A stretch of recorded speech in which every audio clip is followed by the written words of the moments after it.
นาะเมื่อกี้นี้ทางต้นกล้าได้พาเลาะเบิ่งบ่อนปลูกบ่อนเพาะบ่อนพันธุ์ต่างๆจนฮอดการเก็บเกี่ยวและปลูกฮอดปัจจุบันนี้มันสามารถช่วยครอบครัวให้เฮามีรายรับจนว่าเป็นเศรษฐกิจของครอบครัวนี้แม่รู้สึกจังได๋แกถือว่าถึงปัจจุบันในลูกชายที่เป็นสมัครปลูกกระแตงเมลอนนี่เนาะถือว่าเกือบว่าสิได้สำเร็จผลแล้วเนาะถือว่าแม่ก็รู้สึกว่าดีใจหลายที่ว่าเฮ็ดได้นะแล้วคนที่ว่าสมัครเฮ็ดมาเสร็จไปหลายฮับที่ว่าปัจจุบันนี้เนาะกับที่ว่าอดีตยังแม่เบาทันนะถือว่าสมบูรณ์คือทุกมือนี่นะสมบูรณ์หลายกว่าเก่าเสร็จไปถือว่าสิเป็นแบบครอบครัวที่ว่าสมบูรณ์ทันเลยไปเจ้าเป็นครอบครัวตัวแบบในด้านการผลิตกสิกรรมจังซี่คือมาฮอดปัจจุบันนี้คือแม่เว้าสู่ฟังเนาะให้นาตะกร้าเฮาเบื้องทางหลังบ้านนี่ก็ยังหลายในการที่จะเกียมขยาย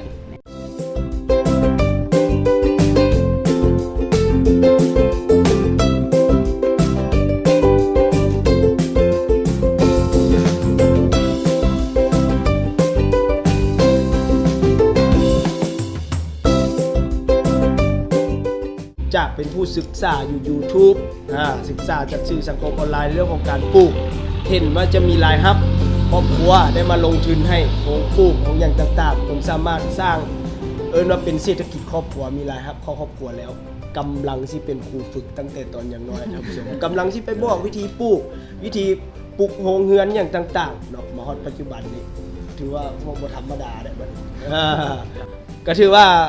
มาตอนท้ายของรายการแล้วเนาะจะให้ท่านผู้ชมมาฮู้ในเรื่องของการว่ามาเขาว่าฮอตตอนขายปัจจุบันนี้นี่แม่ว่าสุฟังว่าโรงแรมอยู่ในเวียงโรงแรมอยู่ในเวียงกำลังติดต่อเพิ่นสนใจเป็นลูกค้าผู้ที่1เพิ่นเอาไปอันไอเต็กนะแล้วเพิ่นติดต่อไปเข้าไปโรงแรมได้2โรงแรมแล้วเพิ่นมีแต่ว่าสิให้เอาตัวจริงมากเมลอนตัวจริงเข้าไปตรวจสอบแต่ว่าโรงงานนี้เพิ่นว่าโอเคแล้วอย่างแต่ว่าอยากได้เมลอนเข้าไปวันเสาร์นี้จะไปทดสอบเรื่องความหวานกับมาตรฐานหมายความว่าเรื่องความหวานเรื่องมาตรฐานของการปลูกหน่วยนึงจะน้อยใหญ่อย่างจำเป็นแม่นละแล้วก็มีผลผลิตต่อเนื่องให้เพิ่นแม่นละสมมุติเดือนละจักกิโลก็ต้องให้มันเพียงพอต่อตลาดหมายความว่ามาฮอดปัจจุบันนี้บ่พอขายบ่ขายเขาต้องได้ขยายขึ้นตื่นว่าซั่นๆบ่ขายสิได้ขยายให้อีกอยู่แม่นฝากให้ท่านผู้ชมว่าเฮาสิติดต่อได้อยู่ไสต้องการอยากเอา